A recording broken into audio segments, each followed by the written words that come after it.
രാധ ഞാൻ രാധ കണ്ണനെ മറക്കാത്ത രാധ. രാധ ഞാൻ രാധ കണ്ണനെ മറക്കാത്ത രാധ. വൃന്ദാവനം നീ മറന്നോ, മധുരയെ നീ മറന്നോ. വൃന്ദാവനം നീ മറന്നോ, മധുരയെ നീ മറന്നോ.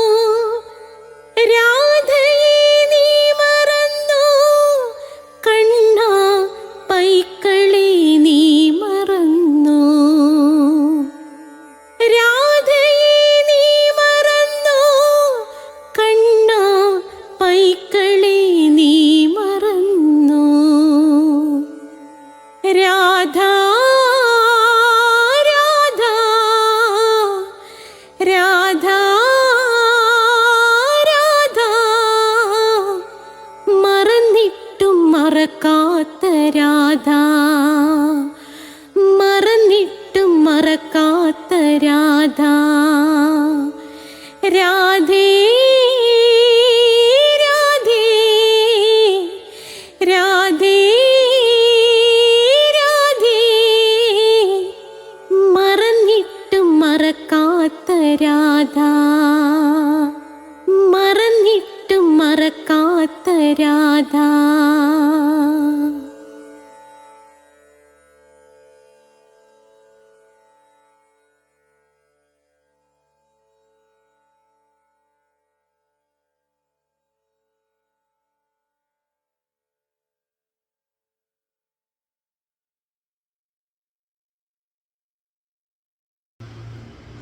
രാധേ രാധേ ഓ രാധേ രാധേ രാധേ രാധേ ഓ രാധേ രാധേ. രാധേ രാധേ എന്ന ചാനലിലേക്ക് എല്ലാ മാന്യ പ്രേക്ഷകർക്കും സ്വാഗതം. ഇന്ന് ശ്രീബുദ്ധന്റെ കഥയാണ്. അത് എപ്പിസോഡ് 4 കടക്കുകയാണ്. പുതിയതായിട്ട് സബ്സ്ക്രൈബ് ചെയ്യുന്നവരെ, രാധേ രാധേ ചാനൽ നിങ്ങൾക്ക് എന്തൊക്കെ വിഭവങ്ങളാണ് ഒരുക്കിയിരിക്കുന്നത്. എല്ലാ തിങ്കളാഴ്ചയും നിങ്ങൾക്ക് കൃത്യം 12 മണിയാകുമ്പോൾ സർവ്വ രോഗങ്ങളിൽ നിന്നും മുക്തി ലഭിക്കുന്ന നാരായണീയത്തിൻ്റെ ക്ലാസ്സാണ്. എല്ലാ ചൊവ്വാഴ്ചയും ഉച്ചയ്ക്ക് 12 മണിക്ക് രാധാദേവിയുടെ കഥയാണ്. കൃഷ്ണൻ്റെ രാധ, രാധയുടെ പ്രണയം ചരിത്രത്തിൽ ആദ്യമായിട്ട് 83 എപ്പിസോഡുകൾ പിന്നിട്ടിരിക്കുകയാണ്. അപ്പോൾ നിങ്ങൾക്കത് പ്ലേലിസ്റ്റ് എടുത്താൽ നിങ്ങൾക്കത് കിട്ടുന്നതാണ്. 1 തൊട്ട് കിട്ടും. ഇപ്പം നിങ്ങൾ 83 തൊട്ട് കണ്ടു തുടങ്ങുക. ഇതൊക്കെ ഭഗവാൻ ശ്രീകൃഷ്ണനും രാധാറാണി അമ്മയും അനുഗ്രഹിക്കുകയാണെങ്കിൽ എല്ലാ തിങ്കളാഴ്ചയും നാരായണീയം, എല്ലാ ചൊവ്വാഴ്ചയും രാധയുടെ പ്രണയം, എല്ലാ ബുധനാഴ്ചയും ശ്രീബുദ്ധൻ 12 മണിക്ക്, എല്ലാ വ്യാഴാഴ്ചയും 12 മണിക്ക് അഷ്ടപതി, എല്ലാ വെള്ളിയാഴ്ചയും ഗ്രന്ഥങ്ങളുടെ രാജാവായ സാക്ഷാൽ ശ്രീബുദ്ധൻ എഴുതിയ ധർമ്മപദത്തിൻ്റെ ക്ലാസ്സാണ്. അന്ന് വൈകുന്നേരം നിങ്ങൾക്ക് സ്പോക്കൺ ഇംഗ്ലീഷിൻ്റെ ക്ലാസ്സുകൾ നിങ്ങൾക്ക് ലഭിക്കുന്നതാണ്. അപ്പോൾ നമുക്ക് ശ്രീബുദ്ധൻ്റെ കഥയാണ് 4ാമത്തെ എപ്പിസോഡിലേക്ക് കടക്കാം. പുതിയതായ സബ്സ്ക്രൈബറെ, കഠിന കൃഷ്ണഭക്തനായ ഞാൻ എങ്ങനെ രാധാഭക്തനായി, ആ വീഡിയോ നിങ്ങൾക്ക് ഇതിനകത്ത് കൊടുത്തിട്ടുണ്ട്. അപ്പോൾ ഇതിനകത്ത് ഇത് കൂടാതെ അസ്ട്രോളജി ഉണ്ട്. ഓരോ മാസത്തിൽ ജനിച്ചവരുടെ ഫലം, ഓരോ നക്ഷത്രത്തിൽ ജനിച്ചവരുടെ ഫലം. എന്തെങ്കിലും സംശയം നിങ്ങൾക്ക് അതിനകത്തുണ്ടെങ്കിൽ ഡിസ്ക്രിപ്ഷൻ ബോക്സിൽ എൻ്റെ ഫോൺ നമ്പറുണ്ട്. 9645333999 വിളിച്ചാൽ മതി. അപ്പോൾ നമുക്ക് തുടങ്ങാം. ഓം മഹാഗണപതയേ നമഃ. ഓം രാധായേ സ്വാഹ. രാധേ രാധേ ഓ രാധേ രാധേ രാധേ രാധേ ഓ രാധേ രാധേ രാധേ രാധേ ഓ രാധേ രാധേ രാധേ രാധേ ഓ രാധേ രാധേ രാധേ രാധേ ഓ രാധേ രാധേ രാധേ രാധേ ഓ രാധേ രാധേ. ബർസാനെ വാലി രാധാറാണിക്ക് ജയ്. എൻ്റെ മാതാവ് രാധാറാണിക്ക് ജയ്. എനിക്ക് സർവ്വ ഐശ്വര്യങ്ങളും വാരിക്കോരിത്തരുന്ന എൻ്റെ പൊന്ന് രാധാറാണി അമ്മക്ക് ജയ്. എന്നെ സർവ്വ പാപങ്ങളിൽ നിന്നും മോചിപ്പിക്കുന്ന എൻ്റെ പൊന്ന് രാധാറാണി അമ്മക്ക് ജയ്. എനിക്ക് രോഗങ്ങൾ വരാതെ കാത്തുരക്ഷിക്കുന്ന എൻ്റെ പൊന്ന് രാധാറാണി അമ്മക്ക് ജയ്. ശ്രീബുദ്ധൻ. അപ്പോൾ ശ്രീബുദ്ധൻ്റെ കഥയിലേക്ക് കയറുന്നതിന് മുമ്പ് ഞാൻ പറഞ്ഞല്ലോ, എൻ്റെ പ്രേക്ഷകർക്ക് ഏറ്റവും നല്ലത് തരണമെന്നാണ് എൻ്റെ ആഗ്രഹം. അതിൻ്റെ പറയുന്നതിൻ്റെ എല്ലാ വശങ്ങളും ഞാൻ പരിശോധിക്കും. അപ്പോൾ ശ്രീബുദ്ധനെ കുറിച്ച് കിട്ടാവുന്ന പുസ്തകങ്ങളെല്ലാം ഞാൻ ശേഖരിച്ചിട്ടാണ് പരിപാടി തുടങ്ങിയത്. അപ്പോൾ ഇപ്പം എനിക്ക് ലേറ്റസ്റ്റ് ആയിട്ടൊരു പുസ്തകം കിട്ടി. അത് ആനന്ദകുമാര സ്വാമിയുടെ പുസ്തകമാണതെന്ന് പറയുന്നത്. ബുദ്ധനെ കുറിച്ചുള്ളൊരു പുസ്തകമാണ്. ആ പുസ്തകത്തിൽ നിന്ന് ബുദ്ധൻ്റെ ജനനത്തെക്കുറിച്ചൊരു പുതിയ കഥ എനിക്ക് കിട്ടി. ഞാൻ പറഞ്ഞല്ലോ, ഞാൻ എപ്പോഴും അപ് ടു ഡേറ്റ് ആണ്. ഞാനൊരു പരിപാടി അവതരിപ്പിക്കാൻ തുടങ്ങിയാൽ അവതരിപ്പിച്ചുകൊണ്ടിരിക്കുമ്പം തന്നെ വീണ്ടും വീണ്ടും അതിനെക്കുറിച്ചുള്ള പുസ്തകങ്ങളൊക്കെ ഞാൻ ശേഖരിക്കും. അങ്ങനെ ശേഖരിച്ച കൂട്ടത്തിലാണ് ഈ ആനന്ദകുമാര സ്വാമിയുടെ പുസ്തകം എനിക്ക് കിട്ടിയത്. അവിടെ നിന്ന് കിട്ടിയ ഒരറിവ് ഞാൻ നിങ്ങളുമായിട്ട് പങ്കുവയ്ക്കുകയാണ്. അതായത് ബ്രഹ്മൻ സുമേധ എന്ന് പറയുന്ന ഒരാൾ, ബ്രഹ്മൻ സുമേധ എന്ന് പറയുന്ന ഒരാൾ ഒരു പ്രതിജ്ഞ എടുക്കുന്നു. അയാളെടുത്ത പ്രതിജ്ഞ ഇതാണ്: ഏതെങ്കിലും ഒരു ജന്മത്തിൽ എനിക്ക് ജ്ഞാനോദയം ലഭിച്ച് ഞാനൊരു ബുദ്ധനായിട്ട് മാറും. അങ്ങനെ ജീവിതത്തിൽ ദുഃഖത്തിൽപ്പെട്ട് അലയുന്നവർക്ക് ഞാൻ മോക്ഷത്തിലേക്കുള്ള മാർഗം എന്ത് ചെയ്യും? തുറന്നു കൊടുക്കും. അങ്ങനെ ഇദ്ദേഹം എന്ത് ചെയ്തു എന്നറിയാമോ? തൻ്റെ എല്ലാ സ്വത്തുക്കളും ഉപേക്ഷിച്ചു. സർവസമ്പത്തും ഉപേക്ഷിച്ചിട്ട് ഇദ്ദേഹം വനത്തിൽ പോയിരുന്ന് തപസ് ചെയ്തു. ഒറ്റ ലക്ഷ്യമേ ഉണ്ടായിരുന്നുള്ളൂ: ജ്ഞാനോദയം പ്രാപിച്ച് എനിക്ക് ബുദ്ധനാകണം. അക്കാലത്ത് ദീപാങ്കുരൻ എന്ന് പറഞ്ഞൊരാൾ ജന്മമെടുത്തു. ആ ഭൂമിയിൽ ജന്മമെടുത്തിട്ട് അദ്ദേഹം തപസ് ചെയ്ത് അദ്ദേഹത്തിന് ജ്ഞാനോദയം കിട്ടി. അദ്ദേഹം ബുദ്ധനായി മാറി. സത്യത്തിൽ ബുദ്ധൻ എന്ന് പറഞ്ഞാൽ വേറൊന്നുമില്ല അർത്ഥം. ബുദ്ധൻ എന്ന് പറഞ്ഞു കഴിഞ്ഞാൽ ബോധോദയം കിട്ടുന്ന ഏതൊരാളിൻ്റെയും നാമധേയമാണ് ബുദ്ധൻ. ഇപ്പം എനിക്ക് ബോധോദയം കിട്ടിയാൽ പിന്നെ എൻ്റെ പേര് ബുദ്ധൻ എന്നാണ്. നിങ്ങൾക്ക് ജ്ഞാനോദയം കിട്ടിയാൽ നിങ്ങളുടെ പേര് ബുദ്ധൻ എന്നാണ്. അപ്പോൾ അങ്ങനെ ദീപാങ്കുര ബുദ്ധനായിട്ട് മാറി. ഒരിക്കൽ നമ്മുടെ ദീപാങ്കുര ബുദ്ധൻ യാത്രയ്ക്ക് വേണ്ടി ഇങ്ങനെ വരികയാണ്, ഇങ്ങനെ യാത്ര ചെയ്ത് വരികയാണ്. അപ്പോൾ ഒരു പ്രദേശത്തെ ആളുകൾ അദ്ദേഹം വരുന്ന വഴി മുഴുവനും അഴുക്ക് പിടിച്ചു കിടക്കുകയാണ്. അത് വൃത്തിയാക്കുന്നതിന് വേണ്ടി അവർ ശ്രമിച്ചു. ആ കൂട്ടത്തിൽ ആരും കൂടെ കൂടി, നമ്മൾ ഈ പറഞ്ഞ സുമേധനും കൂടെ കൂടി. അപ്പോൾ ദീപാങ്കുരൻ എന്ന ബുദ്ധൻ വന്നു. ആ സമയത്ത് ഒരു സ്ഥലത്ത് അല്പം ചെളി ഉണ്ടായിരുന്നു. അപ്പം നമ്മുടെ സുമേധൻ ആ ചെളി കിടന്ന സ്ഥലത്തങ്ങ് കിടന്നിട്ട് ദീപാങ്കുരനോട് പറഞ്ഞു, അങ്ങയുടെ പാദത്തിൽ ചെളി പറ്റാതിരിക്കുന്നതിന് വേണ്ടി എൻ്റെ ദേഹത്ത് ചവിട്ടിയിട്ട് പൊയ്ക്കൊള്ളാൻ പറഞ്ഞു. അങ്ങനെ അദ്ദേഹം ആ ദേഹത്ത് ചവിട്ടി അപ്പുറം കടന്നു. പക്ഷെ അദ്ദേഹം വളരെ സന്തുഷ്ടനായി. അവിടെ വെച്ച് അദ്ദേഹം തൻ്റെ ജ്ഞാനദൃഷ്ടി കൊണ്ടൊരു കാര്യം കണ്ടു. അദ്ദേഹം ആ സുമേധൻ്റെ അടുത്ത് പറഞ്ഞു, സുമേധ, ഒരുപാട് യുഗങ്ങൾക്ക് ശേഷം ഗൗതമൻ എന്ന പേരിൽ നീ ജനിക്കും. അങ്ങനെ ഗൗതമൻ എന്ന പേരിൽ നീ ജനിച്ചിട്ട് നിനക്ക് ജ്ഞാനോദയം കിട്ടും. അങ്ങനെ നീ ഗൗതമ ബുദ്ധനായി മാറും എന്ന് സുമേധൻ്റെ അടുത്ത് പറഞ്ഞു. എന്നിട്ട് അദ്ദേഹം പറഞ്ഞു, എൻ്റെ സന്യാസി സംഘത്തിൽ നിനക്ക് അംഗമാകാം. അർഹത് എന്നാണ് ആ സന്യാസി സംഘത്തിൻ്റെ പേര്. അർഹത്, അർഹതപ്പെട്ടവരെന്നർത്ഥം. പക്ഷേ അദ്ദേഹം എന്താ പറഞ്ഞു, അത് പറ്റില്ല, എനിക്ക് തന്നെ സ്വയം ഇത് കണ്ടുപിടിക്കണം എന്ന് പറഞ്ഞ് അദ്ദേഹം ബുദ്ധനാകാൻ വേണ്ട എല്ലാ ചിട്ടകളിലും ഇരുന്ന് തപസ് ചെയ്യുകയും അങ്ങനെ സുമേധൻ പല പല ജന്മങ്ങൾ എടുത്തെടുത്ത് ഒടുവിൽ ഈ സുമേധനാണ് ഗൗതമ ബുദ്ധനായി വന്നത്. ഇങ്ങനെ ഒരു വേർഷൻ ആനന്ദകുമാര സ്വാമിയുടെ പുസ്തകത്തിൽ ഉണ്ട്. ഞാൻ ആ കിട്ടിയ വിവരം നിങ്ങളുമായി പങ്കുവച്ചത്. ഇനി നമുക്ക് തിരിച്ചു വരാം. നമ്മുടെ സിദ്ധാർത്ഥ രാജകുമാരൻ അദ്ദേഹം തെരുവീതികളിൽ ഇറങ്ങി അവിടുത്തെ അവശതകളും കഷ്ടപ്പാടും കണ്ടു. മനസ്സാകപ്പാടെ കലുഷിതമായി, എന്ത് ചെയ്യണമെന്നറിയില്ല. ശുദ്ധോദന മഹാരാജാവിന് വെപ്രാളമായി. അന്ന് രാത്രി ശുദ്ധോദന മഹാരാജാവ്, സിദ്ധാർത്ഥന്റെ പിതാവ്, 7 സ്വപ്നങ്ങൾ കണ്ടു. അപ്പോൾ ഈ 7 സ്വപ്നങ്ങൾ കണ്ട് ഉണർന്ന അദ്ദേഹം പരിഭ്രാന്തനായി. ഈ 7 സ്വപ്നങ്ങളുടെ അർത്ഥമെന്ത്? സ്വപ്നങ്ങൾ വ്യാഖ്യാനിക്കാൻ അറിയാവുന്ന ആരെങ്കിലും ഉണ്ടെങ്കിൽ വിളിച്ചുകൊണ്ടുവരാൻ പറഞ്ഞു. എല്ലാവർക്കും ഈ സ്വപ്നം കേട്ടണക്കെ വ്യാഖ്യാനിക്കാൻ പറ്റുന്നില്ല.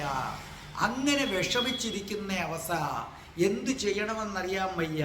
സ്വപ്നങ്ങളെ വിവരിക്കുന്ന പല പണ്ഡിതന്മാർക്ക് പോലും ഈ സ്വപ്നം എന്താണെന്ന് വിവരിക്കാൻ പറ്റുന്നില്ല. ഈ സമയത്ത് അവിടെ ഒരു വൃദ്ധൻ കയറി വന്നു. വൃദ്ധൻ കയറി വന്നിട്ട് പറഞ്ഞു, അത് എവിടെ നിന്ന് വന്നു എന്നറിയുന്നില്ല.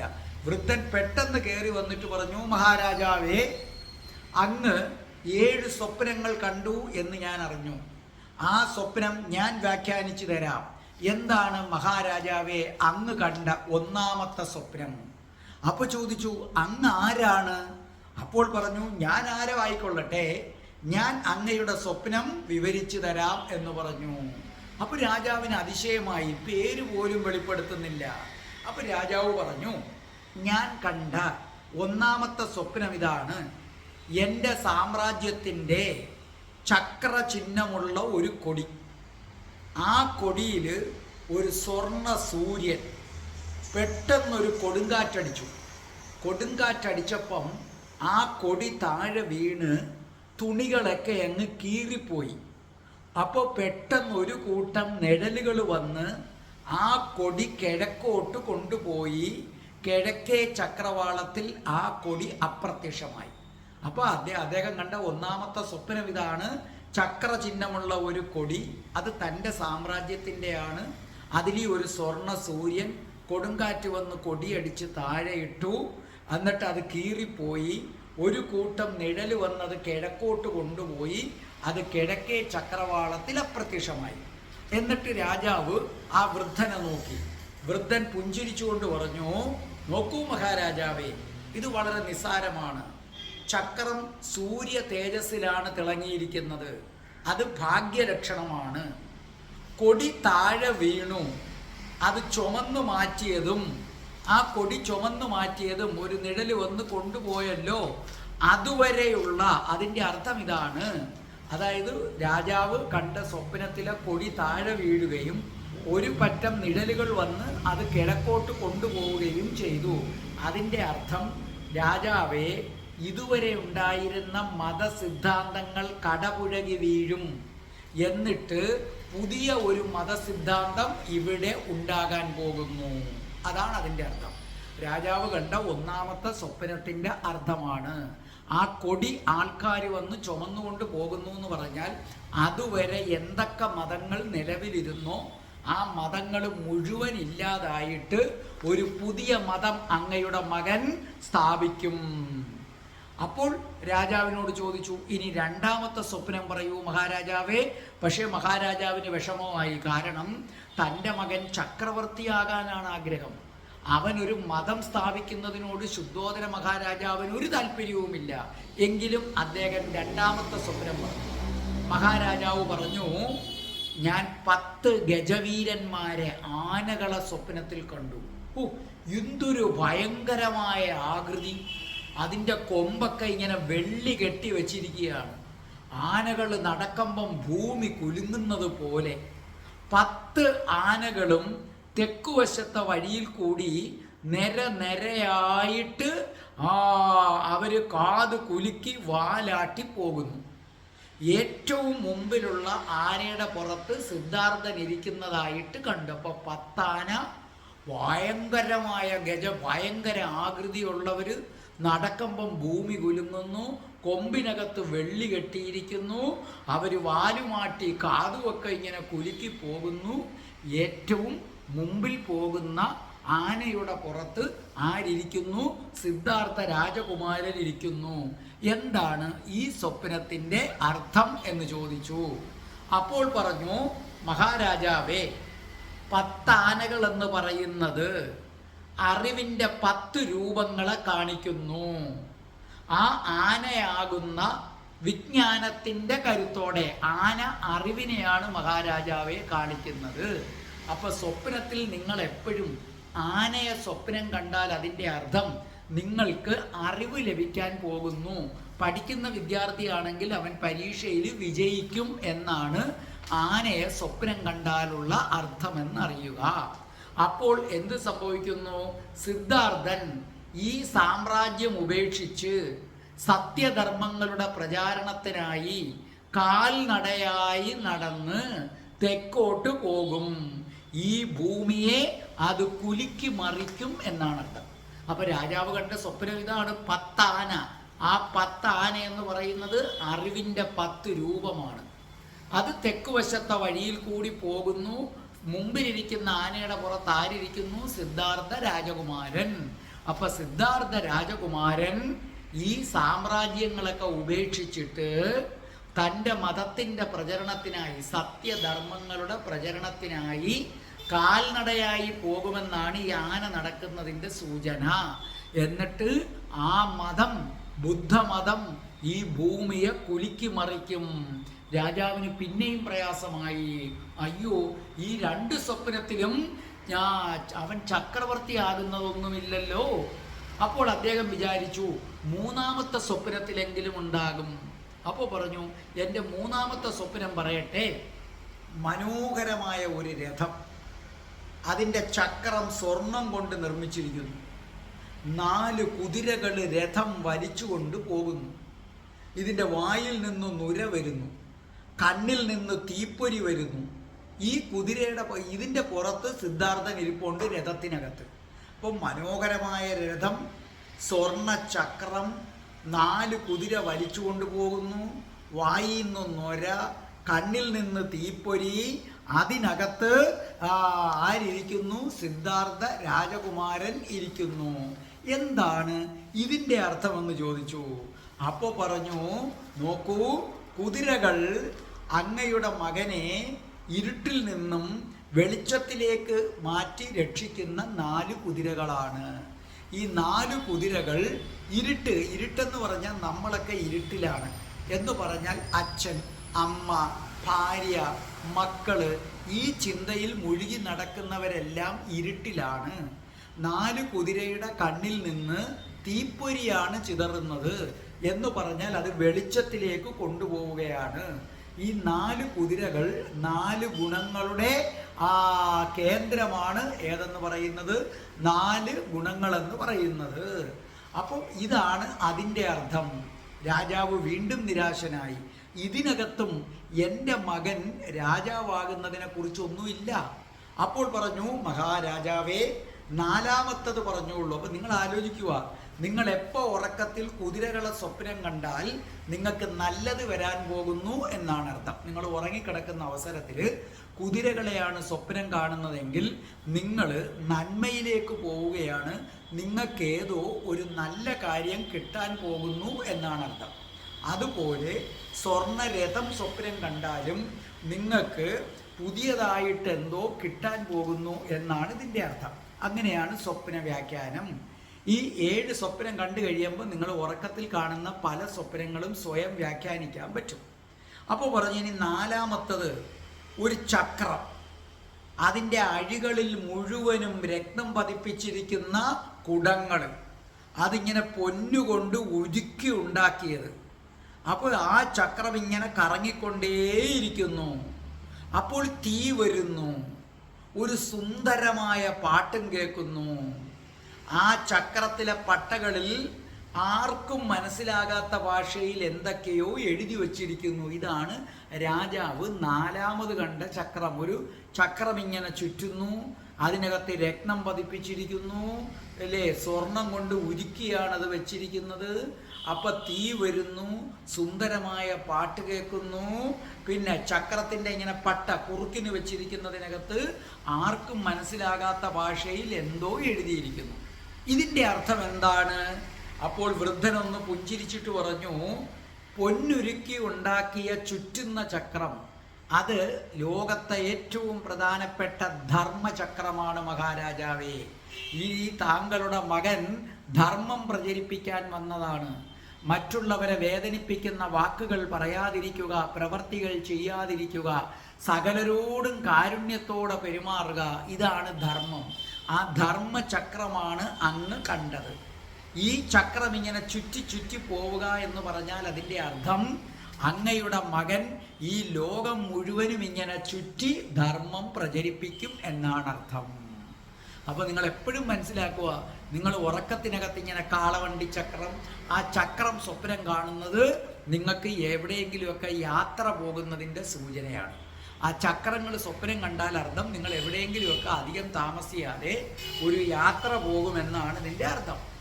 ഇനി 5ാമത്തെ സ്വപ്നം, നഗരത്തിൽ നിന്നും അകലെയുള്ള ഒരു കുന്ന്. ആ കുന്നിൻ്റെ ഇടയ്ക്കായിട്ട് എന്താണ്, ആ നഗരത്തിൽ നിന്ന് വളരെ അകലെയുള്ള ഒരു കുന്നിന് ഇടയ്ക്കായിട്ട് ഒരു വലിയ ചെണ്ട വച്ചിരിക്കുന്നു. അപ്പോൾ നമ്മുടെ സിദ്ധാർത്ഥൻ വന്നിട്ട് ഒരു ഉരുക്ക് ദണ്ട് കൊണ്ട് ആ ചെണ്ടയിൽ ആഞ്ഞടിക്കുകയാണ്. അതിൻ്റെ ശബ്ദം ചക്രവാളം കടന്നു ഇങ്ങനെ മുഴങ്ങുകയാണ്. ഇതാണ് ഞാൻ കണ്ട 5ാമത്തെ സ്വപ്നമെന്ന് പറയുന്നത്. അപ്പോൾ ഒരു കുന്നിൻ്റെ അടുത്തൊരു വലിയ ചെണ്ട, ഒരു ഇരുമ്പ് കമ്പി വെച്ച് സിദ്ധാർത്ഥൻ ആഞ്ഞടിക്കുന്നു. അതിൻ്റെ ശബ്ദം ഈ ചക്രവാളം മൊത്തം മുഴങ്ങുന്നു. വൃദ്ധനായ അങ്ങ് ഇതിൻ്റെ അർത്ഥം പറഞ്ഞു തന്നാലും അദ്ദേഹം പുഞ്ചിരിച്ചിട്ട് പറഞ്ഞു, നിങ്ങൾ മഹാഭാഗ്യവാനാണ് രാജാവേ. ആ ചെണ്ട ധർമ്മത്തിൻ്റെ കാഹളമാണ്, ധർമ്മത്തിൻ്റെ അടയാളമാണ്. ഉരുക്കുപോലെ ഉറച്ച കൈകൾ കൊണ്ട് അങ്ങയുടെ മകൻ സിദ്ധാർത്ഥൻ ലോകം മുഴുവനും ധർമ്മം എന്താണെന്ന് കേൾപ്പിക്കും.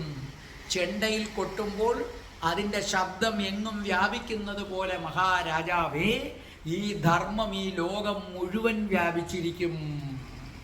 അതാണ് അർത്ഥം.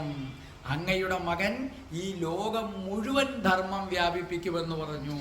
അപ്പം നിങ്ങൾ ഉറങ്ങിക്കിടക്കുന്ന അവസരത്തിൽ ചെണ്ട കണ്ടു കഴിഞ്ഞാൽ നിങ്ങളെക്കുറിച്ചുള്ള അറിവുകൾ അല്ലെങ്കിൽ പ്രശസ്തി മറ്റുള്ളവരിലേക്ക് പകരും എന്നാണ് അതിൻ്റെ അർത്ഥം. അപ്പോൾ പറഞ്ഞു, ഇനി 6ാമത്തെ സ്വപ്നം പറയൂ മഹാരാജാവേ. അപ്പോഴേക്കും മഹാരാജാവ് തളർന്നുപോയി. കാരണം 5 സ്വപ്നങ്ങളിലും അവൻ ഈ പ്രദേശം വിട്ടുപോകും എന്നാണ് പറയുന്നത്. അവനൊരു ബുദ്ധനായി കാണാൻ എനിക്ക് ആഗ്രഹമില്ല.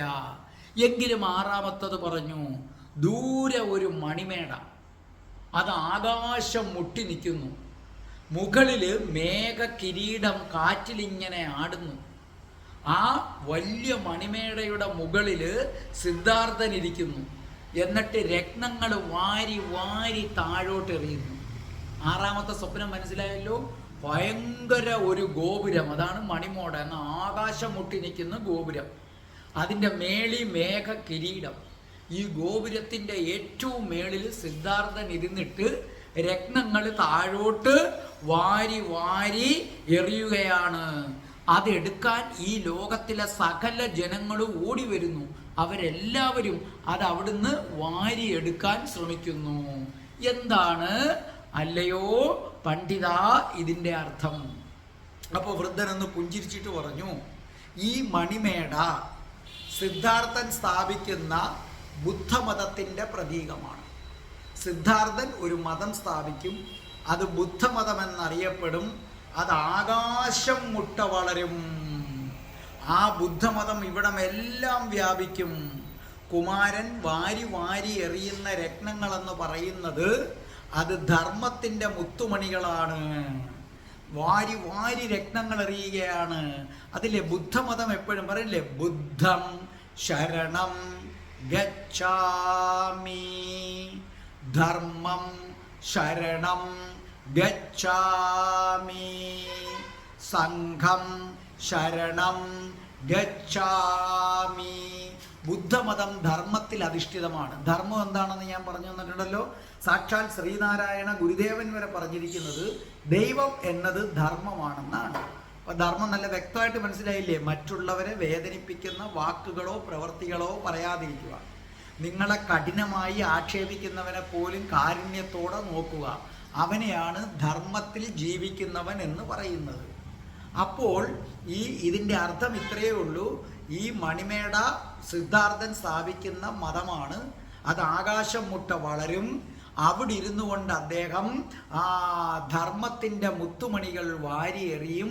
ഈ ലോകം മുഴുവനും അതിൽ ആകൃഷ്ടരായി മഹാരാജാവേ ഈ ലോകത്തുള്ള മുഴുവൻ ആൾക്കാരും ബുദ്ധമതത്തിലേക്ക് മാറും. ലോകം മുഴുവൻ ബുദ്ധമതം വ്യാപിക്കും. കണ്ടോ? ആ സ്വപ്നങ്ങൾ മുഴുവനും സത്യമായില്ലേ? ഇല്ലേ? അപ്പൊ നിങ്ങൾ ഉറക്കത്തിലൊക്കെ പണം സ്വപ്നം കണ്ടാൽ, രത്നങ്ങളൊക്കെ സ്വപ്നം കണ്ടാൽ നിങ്ങൾ ആഗ്രഹിക്കുന്ന ഏത് കാര്യവും നടക്കുമെന്നാണ് അതിൻ്റെ അർത്ഥം. അപ്പോൾ പറഞ്ഞു, രാജാവേ ഇനി ഏഴാമത്തതും അവസാനത്തതുമായ സ്വപ്നം അങ്ങ് പറഞ്ഞാലും. രാജാവ് വല്ലാതെ നിരാശനായി. ഇനി ഒരു സ്വപ്നവും കൂടെ ഉള്ളു. അദ്ദേഹം പറഞ്ഞു, ആ സ്വപ്നം ഒന്നുമല്ല, ഞാനൊരു നീണ്ട കരച്ചിൽ കേട്ടു. ആ കരച്ചിൽ കേട്ടപ്പോൾ ദുഃഖിച്ചിരിക്കുന്ന 6 മനുഷ്യരൂപങ്ങള് വാവിട്ട് നിലവിളിക്കുകയാണ്. ഇടയ്ക്കിടയ്ക്കൊക്കെ അവർ പല്ലുകൾ കൂട്ടിക്കടിക്കുകയും കൈകൊണ്ട് വാപൊത്തുകയും ചെയ്യുന്നു. ഇതാണ് ഞാൻ കണ്ട ഏഴാമത്തെ സ്വപ്നം. അപ്പോൾ ശുദ്ധോദനൻ കണ്ട ഏഴാമത്തെ സ്വപ്നം എന്ന് പറയുന്നത് ഒരു വലിയ കരച്ചിൽ കേൾക്കുന്നു. ഭയങ്കരമായ ഒരു കരച്ചിൽ കേൾക്കുന്നു. ആ കരച്ചിൽ കേട്ടിടത്തേക്ക് നോക്കിയപ്പോൾ കാണാം ദുഃഖിതരായിട്ടുള്ള 6 മനുഷ്യരൂപങ്ങൾ വാവിട്ട് കരഞ്ഞുകൊണ്ട് ഓടി വരികയാണ്. ഇതിൻ്റെ അർത്ഥം എന്താണ്? അപ്പോൾ ആ വൃദ്ധൻ പറഞ്ഞു, നോക്കൂ, വാ പൊത്തിക്കരയുന്ന 6 പേർ അങ്ങയുടെ മകൻ ജ്ഞാനോദയം കിട്ടി ബുദ്ധനായതിനു ശേഷം അദ്ദേഹത്തിൻ്റെ വാക്കുകൾ കേട്ടിട്ട് ഇതുവരെ ജീവിച്ച ജീവിതത്തിൽ നിന്നൊക്കെ ഉപേക്ഷിച്ച് സത്യത്തിൻ്റെയും ധർമ്മത്തിൻ്റെയും വഴിയിലേക്ക് നിലവിളിച്ചുകൊണ്ടോടി അഭയം പ്രാപിക്കും. അവരിത്രയും നാളും ജീവിച്ച ജീവിതം അത് മായയായിരുന്നു എന്ന് മനസ്സിലാക്കിയിട്ട് ബുദ്ധമതത്തിൽ ആകൃഷ്ടരായി ഇത് നേരത്തെ മനസ്സിലാക്കാൻ പറ്റിയില്ലല്ലോ എന്ന് നിലവിളിച്ചുകൊണ്ട് അവർ ബുദ്ധൻ്റെ അടുക്കലേക്ക് വരികയും ഈ 6 പേരും ബുദ്ധൻ്റെ പ്രമുഖരായ ശിഷ്യരായി പിൽക്കാലത്ത് മാറുകയും ചെയ്യും. അതുകൊണ്ട് അല്ലയോ രാജാവേ, അങ്ങ് ആഹ്ലാദിച്ചാലും. അപ്പൊ രാജാവ് പറഞ്ഞു, എൻ്റെ മകൻ ചക്രവർത്തിയാകില്ലേ? ഒരിക്കലുമില്ല, നിങ്ങളുടെ മകൻ ചക്രവർത്തിയാകില്ല. പക്ഷേ ചക്രവർത്തിമാരുടെ ചക്രവർത്തിയാകും. അതിനേക്കാൾ വലിയ ഉയരത്തിലെത്തുന്ന ബുദ്ധനായി മാറും. അവൻ മഞ്ഞ വസ്ത്രം ധരിക്കും. ആ വസ്ത്രത്തിൻ്റെ കീറിയ കാവ്യവസ്ത്രം പലപ്പോഴും അവൻ ധരിക്കും.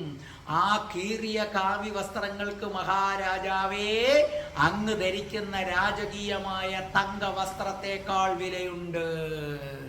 അവൻ ചക്രവർത്തിമാരുടെ ചക്രവർത്തിയാകാൻ പോകുന്നു. അവന്റെ കാൽപാദം, അവന്റെ പാദപതന ശബ്ദം കേൾക്കാൻ ചക്രവർത്തിമാര് പോലും കാതോർക്കും.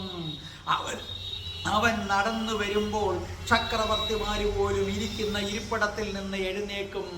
അവൻ ധരിക്കുന്നത് ഒരു മഞ്ഞ വസ്ത്രമാണ്, കീറിപ്പറഞ്ഞത്.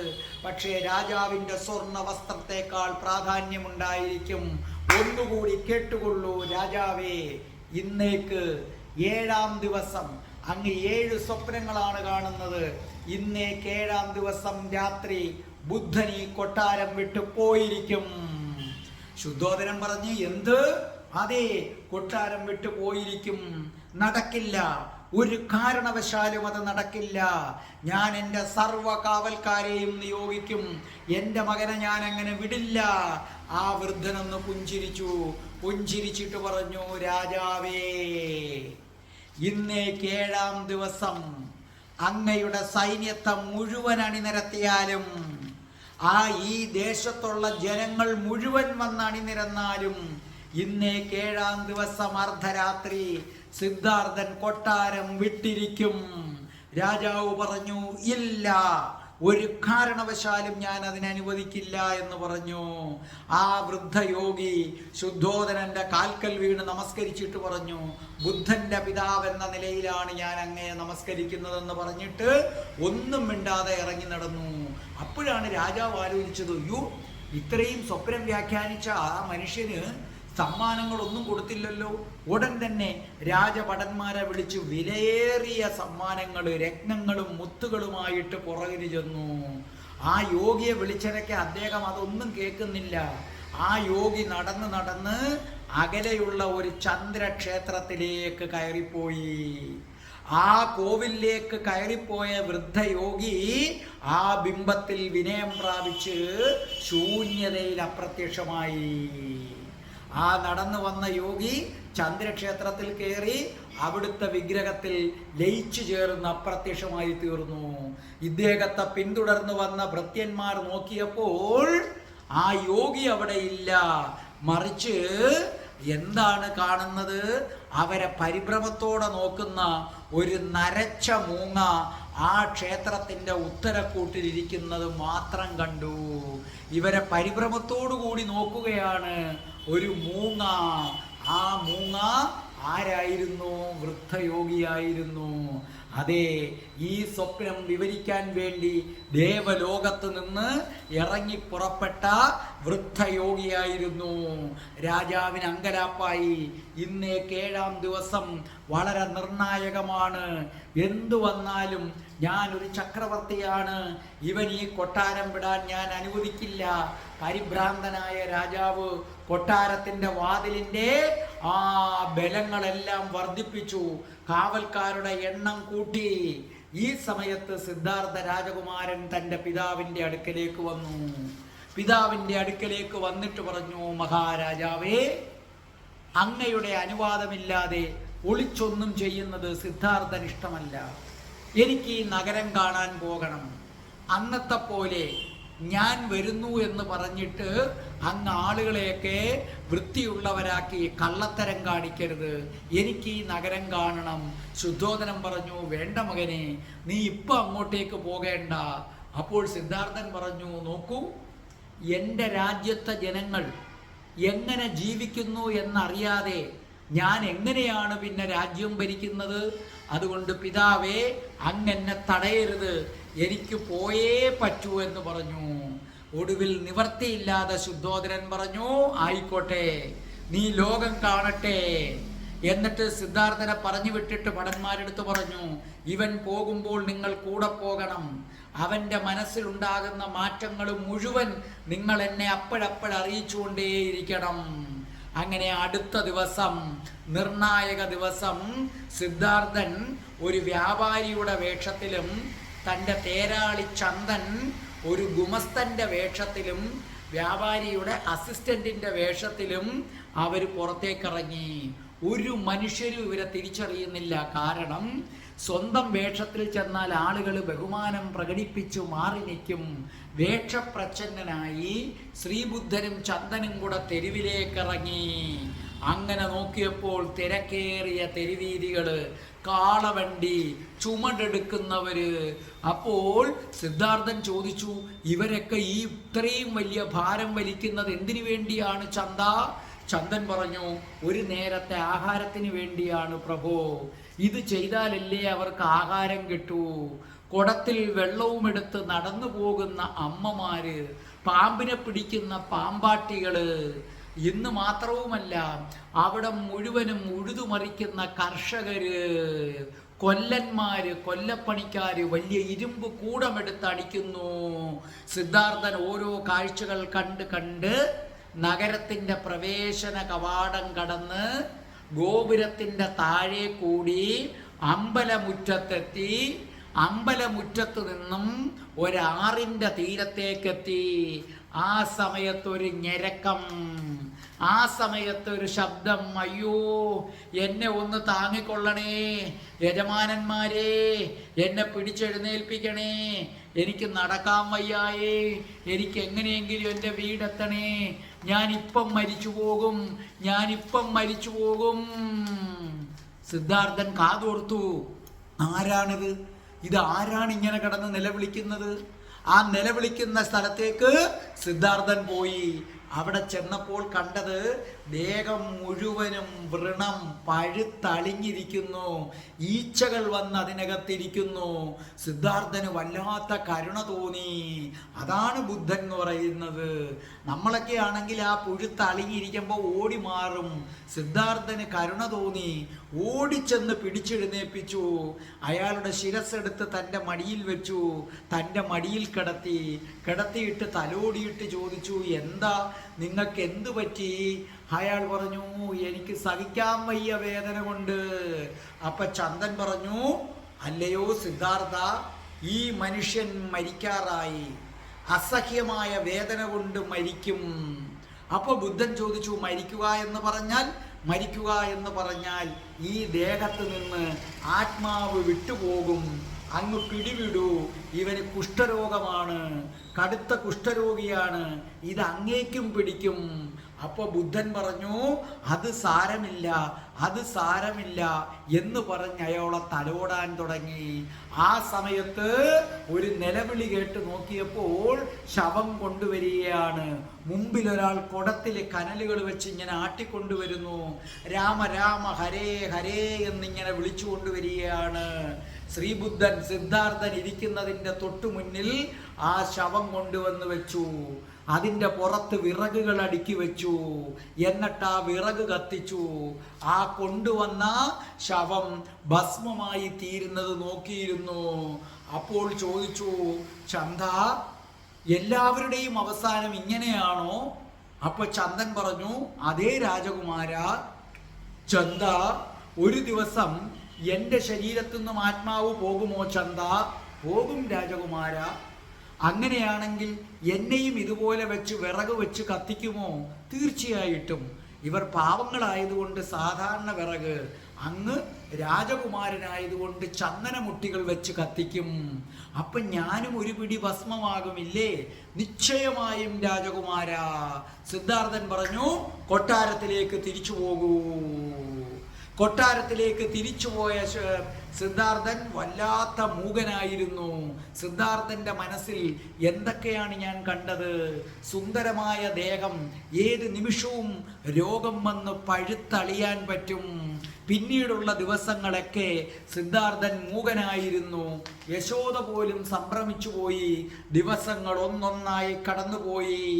7ാമത്തെ ദിവസമാണ് പോകുമെന്ന് പറഞ്ഞത്. 6ാമത്തെ ദിവസം യശോദര പ്രസവിച്ചു. നല്ല ഓമനത്തം തുളുമ്പുന്ന ഒരു കുഞ്ഞ്. അപ്പോൾ ശുദ്ധോദന മഹാരാജാവിന് ഒരു ആശ്വാസമായി. ഒരു പക്ഷേ 7ാം ദിവസം പോകുമെന്ന് പറഞ്ഞു.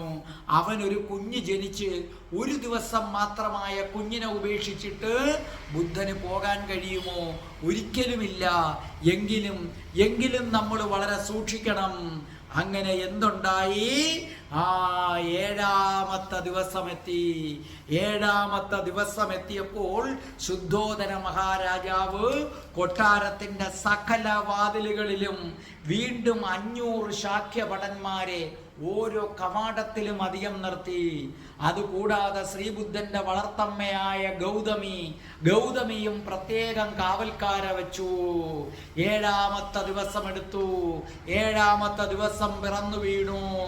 4 ചുറ്റും അതിശക്തമായ കാവൽ, അതിന് ചുറ്റും കുതിരപ്പട, അതിന് ചുറ്റും ആനപ്പട. ഒരു കാരണവശാലും സിദ്ധാർത്ഥൻ പുറത്തേക്ക് കടക്കാൻ പാടില്ല എന്ന് മാത്രവുമല്ല, ശുദ്ധോദന മഹാരാജാവ് പറഞ്ഞു, ഇന്ന് രാത്രി ആരും ഉറങ്ങരുത്, ഇത് എൻ്റെ ആജ്ഞയാണ്. സിദ്ധാർത്ഥൻ ഒരു കാരണവശാലും പുറത്തിറങ്ങരുത്, ഇന്നൊരു മനുഷ്യരും ഉറങ്ങരുത്. രാജഭടന്മാരോട് പറഞ്ഞു, ഇന്നത്തെ ദിവസം ആരെങ്കിലും ഉറങ്ങിയാൽ വധശിക്ഷയാണ്. ശുദ്ധോദനൻ പറഞ്ഞു, ഞാനും ഉറങ്ങില്ല. ഗൗതമി പറഞ്ഞു, ഞാനും ഉറങ്ങില്ല. സിദ്ധാർത്ഥൻ യശോദയുടെ മുറിയിലേക്ക് കയറി കഴിഞ്ഞു. നിർണായകമായ ദിവസം. 7-ാം ദിവസം രാത്രി അതിൻ്റെ മുമ്പിൽ, ആ വാതിലിൻ്റെ മുമ്പിൽ തന്നെ ഉറക്കമിളച്ചുകൊണ്ട് ശുദ്ധോദനനും വളർത്തമ്മയായ ഗൗതമിയും 4 കവാടങ്ങളിലും സൈന്യങ്ങൾ, എല്ലാ സൈന്യങ്ങളെയും തിരിച്ചു വിളിച്ചു. അവർ മുഴുവനും അവിടെ ചുറ്റിലും കാവൽ നിൽക്കുകയാണ്. ഇന്ന് രാത്രി സിദ്ധാർത്ഥൻ പുറപ്പെടുന്ന രാത്രി, കൊട്ടാരം വിട്ടിറങ്ങുന്ന രാത്രി, അതേ ആ സിദ്ധാർത്ഥൻ ഇറങ്ങാൻ ഇന്ന് മണിക്കൂറുകൾ മാത്രം അവശേഷിക്കുകയാണ്, മണിക്കൂറുകൾ മാത്രം അവശേഷിക്കുകയാണ്. പക്ഷേ എങ്ങനെ പുറത്തിറങ്ങും, എങ്ങനെ പുറത്തിറങ്ങും? അസാധ്യം, അസാധ്യം. കൊട്ടാരത്തിൽ എല്ലാവരും കണ്ണിലെണ്ണ ഒഴിച്ച് കാത്തിരിക്കുകയാണ്. ആരും ഉറങ്ങുന്നില്ല, ആരും ഉറങ്ങുന്നില്ല. 4 ചുറ്റും കാവൽക്കാര്, 4 ചുറ്റും കാവൽക്കാര്. ഇന്ന് രാത്രി പ്രവചനം സത്യമാണെങ്കിൽ സിദ്ധാർത്ഥൻ കൊട്ടാരം വിടും. ഈ കാവൽ ഭേദിച്ച് എങ്ങനെ പോകും, എങ്ങനെ പോകും, എങ്ങനെ പോകും? അതാ വരവായി, അതാ വരവായി. ആര് വരവായി? യക്കന്മാർ, യക്കന്മാർ വരികയാണ്, യക്കന്മാർ വരികയാണ്. ആരാണ് യക്കന്മാർ? ആരാണ് യക്കന്മാർ? എന്തിനാണ് അവർ വരുന്നത്? എന്താണ് അവരുടെ ഉദ്ദേശം? ബുദ്ധനെ കൊണ്ടുപോകാനാണെങ്കിൽ തന്നെയും ഉറക്കമൊഴിഞ്ഞിരിക്കുന്ന, 4 ചുറ്റും സൈന്യം വളഞ്ഞിരിക്കുന്ന ഈ കൊട്ടാരത്തിൽ നിന്ന് യക്കന്മാർ ബുദ്ധനെ എങ്ങനെ കൊണ്ടുപോകും, എങ്ങനെ കൊണ്ടുപോകും? അതേ, യക്കന്മാർ നടന്നെടുക്കുകയാണ്, യക്കന്മാർ നടന്നെടുക്കുകയാണ്. ബുദ്ധന് കൊട്ടാരം വിടേണ്ട സമയം അടുത്തിരിക്കുകയാണ്. എല്ലാവരും ഉറക്കമൊഴിഞ്ഞിരിക്കുകയാണ്. എങ്ങനെ, എങ്ങനെ സിദ്ധാർത്ഥൻ കൊട്ടാരം വിടും? കാത്തിരിക്കൂ, കാത്തിരിക്കൂ. അടുത്ത ബുധനാഴ്ച, അടുത്ത ബുധനാഴ്ച ഞാൻ ശ്രീബുദ്ധ ഭഗവാൻ അനുഗ്രഹിച്ചാൽ, രാധാറാണി അമ്മ അനുഗ്രഹിച്ചാൽ വരും, കൃഷ്ണ ഭഗവാൻ അനുഗ്രഹിച്ചാൽ വരും.